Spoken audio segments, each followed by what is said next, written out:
Details are still emerging tonight from a pair of deadly shootings this weekend.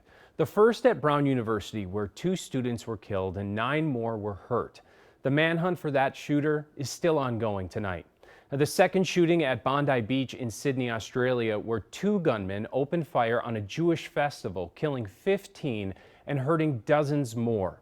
Now, while the 2 shootings are a world apart, a Twin Cities rabbi is uniquely impacted by both. Tonight, he spoke with Carla Holt.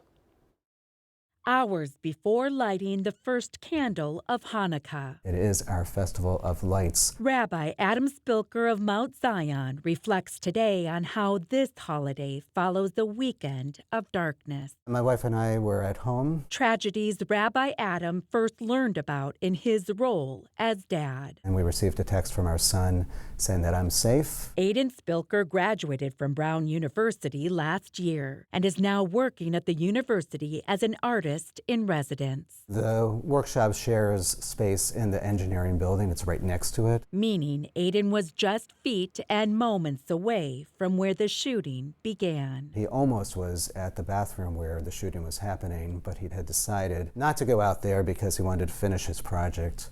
Somebody came into the room, told him shooting was happening. He and some others helped get some of the students out of the Brown design space onto the street. His son safe from harm. The way he described it, it was a blur. A father could now contemplate the unthinkable. Thank God you're okay, and my heart breaks for the victims. But then I started realizing, my body started realizing, as it started shaking, like, oh my gosh, this is where but for the grace of God, Aiden could have been there. A moment's peace shattered. Your family was touched, and then your family was touched. Yeah. By another tragedy in Australia. I first learned because the Jewish Community Relations Council had put out an alert. And you think about the human loss and the terror that these families and the turmoil that they're feeling, and it is really hard. A hard truth to ponder for a rabbi who also believes the rhetoric of today, often related to Israel, puts all Jews at risk. But when that turns into statements such as globalize the Intifada, that statement has real-world consequences. But when it comes to that world, How do you persist, and what is your message for your community right now?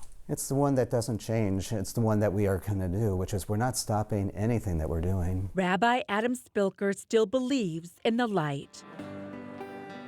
The light that surrounded Mount Zion after the Tree of Life shooting in 2018. The light this rabbi and father will honor for these 8 days of Hanukkah and all those that follow. To remember that there are many, many more people with love in their hearts than hate in their hearts, and to hold on to that, that is important. They lit that light. That's faith. And that's what we have to do in times of darkness. And we will continue lighting that one candle after the other.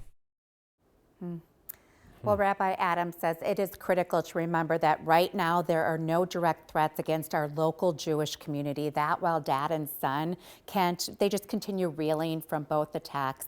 They are also just talking with loved ones. And understandably, this dad is looking forward to his son coming back home so he can give him a hug. I think you can probably relate to that, right? Just chills. I cannot imagine.